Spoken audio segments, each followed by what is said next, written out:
Sarap talagang balikan ng nakaraan, no? Oo nga.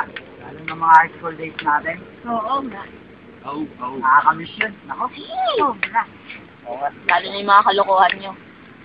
Kami lang ba? Kami na ba? Oo, kayo lang.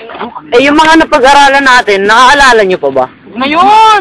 Naaalala ko. Sino ba talaga si Cabeza Tales? Sino ba yun? Sa Pilipino ata yun, ah. Oo, tama. Oh, yung ano? Tinuro sa atin yung Mang Cruz. Ay, oo. El Pili. Sa Banata 4 pa nga yun eh. Wow, alam na alam, ah. Siyempre. Top 3 ka nga. Sino ba si Tales? Ano kasi kilala yun eh? Ang lalaking asin. Tatawa. Ganito yun, ah. Saging! Ito ang masaganang bayan ng Sampang. 10 piso isang kilo. Kung ating matatandaan sa Noli Me Tangere, ay may isang matandang nagngangalang Selo. Siya ay buhay pa at matanda na, ngunit may malusog pang pangangatawan. Si Selo ay may anak na ang pangalan ay Talesporo, na pinalayawan na Tales. Meron talagang maglabas, Tales.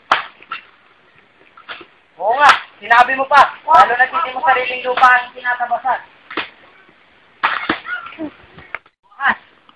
Mga anak, makakapag-aral na din kayo. Talaga po, Ama, makakapag-aral na kami. Oo, mapapag-aral ko na kayo. Maraming salamat, Ama. Ngunit, noong panahon ng pagkakaingin, ang buong angkan ay nagkasakit ng malaria. Namatay ang ina, pati na ang panganay na si Lucia.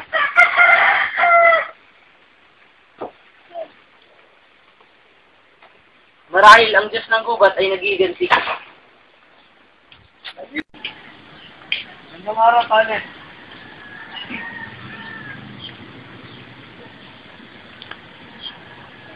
Gandang araw din po.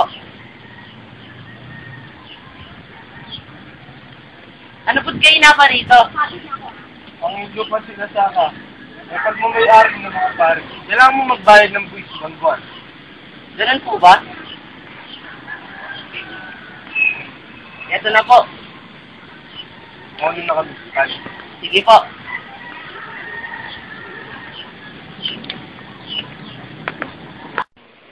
Ay. Gandang araw, Tales.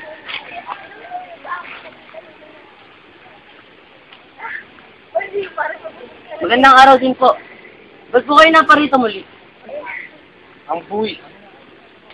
Tumaas ang buwis, kaya kailangan mo magbayad ng doble. Bakit? Ganun po ba? Sige po.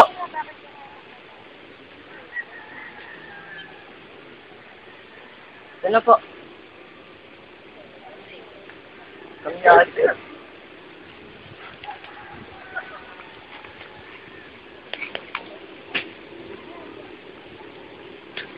Nakapagtataka naman. Bakit biglang madodoble ang buwis?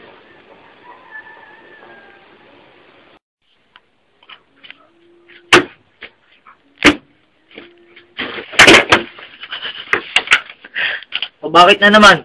Binayaran ko na naman ang buwis. Kung maipagbibili ko lang sana sa mataas na halaga ang mga asukal. Pagpasensyaan mo na. Pagpalagay lang natin na lumaki ang buhaya. Ama, maganda yung ani natin ngayong buwan na ito. Nais ko sanang magpatayo ng bahay na kahoy. Dun sa Sagpang, sa gitna ng Tiani at San Diego. Anak, papag-aral ko na kayo ni Huli sa magandang paaralan. Meron na ako sapat na kita at unti-unti na umunlad ang ating pamumuhay. Salamat po, Itay. Kasabay ng kanilang pagunlad, pinagkaisaan si Tales na maging kabesa de barangay.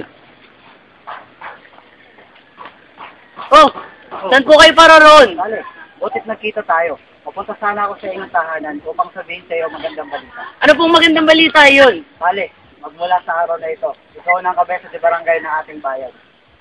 Dahil ikaw ang pinakamasipag sa lahat. Salamat sa Diyos! Binabati kita, kabesa. Maraming salamat po ulit. Mabuti mo.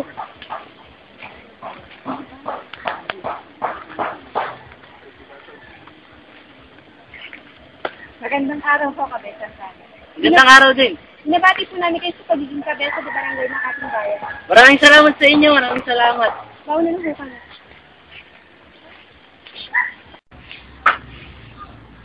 Huli. Sa isang taon, magsasaya ka ng mahaba. Makapag-aral ka na sa Maynila, tulad ng mga babae sa bayan. Talagay tayo marami ko ng Maynila. Oo, anak. At doon kita pag-aaralin. Aasahan ko yan, Itay. Ngunit ang susunod na taon ay hindi na dumating. At sa halip, noon ay nadagdagan pa ang buwis. Umabot na sa 200 piso ang buwis at hindi na natuwa si Kabesang Tales. Pagkakataong ito, hindi ako magbabayad ng buwis. Buwis kung hindi ka magbabayad, ibang tao na maglilinaw na lupay na to. Hindi nagbibiro ang praile sa kanyang sinabi. Inatasan niya ang isa sa kanyang bataan na siyang tumira sa lupa. Ito ang naging dahilan sa paulit-ulit na pagkakasakit ni Kabesang Tales. Hindi ako papayag! Hindi ako magbabayad ni kalahati! Sinabalaan kita, Tales. Bibigay ko lang ang lupay ito sa unang taong magdidilik ng alabo. Dumadali sa aking ugat.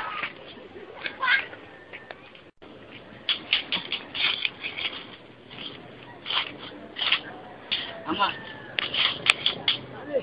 Isang taon na nalusot ay hindi natigilhan ng Ama, tayo'y uuwi. Uuwi tayo sa lupain. At ipapanganak ng walang balot. Naglingkod ako't naglilingkod sa hari. Sa aking salapit gawa. Ngayon ang hinihingi ko lamang sa kanya ay hustisya. Sana naman ito'y magawa niya ng paraan. Patuloy ang paggastan niya sa kanyang naipon sa mga taong may katungkulan pa. Nagpalipat-lipat siya ng bayan at hindi napakali ng ilang araw. Dumalaw si Tales sa kanyang mga lupain. Totoo bang maraming tulasan dito? Kaya ba ikaw, umida na sundata? Oo. Upang maproteksyonin ko ang aking sarili. At hindi nila ako mapasakamay nang hindi ako matalo sa usapan. Ganun ba? Oo. Ginoong Gobernador, ano po ang inyong nais sabihin? Tales! Ibigay mo na lang ang gusto ng mga pari. Para din to sa ikabubuti mo. Ngunit hindi. Hindi ako makakapayag.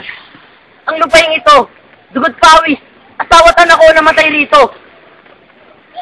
Patayin niya muna asawa't anak niya. Ibuhos ang dugo nila. Idinig dito sa lupaing ito bago nila ito makuha. Hindi ako makakapayag. Ang nais lamang ni Tales ay bigyan ng katwiran ang mga pari ng matatapat na mga hukhok.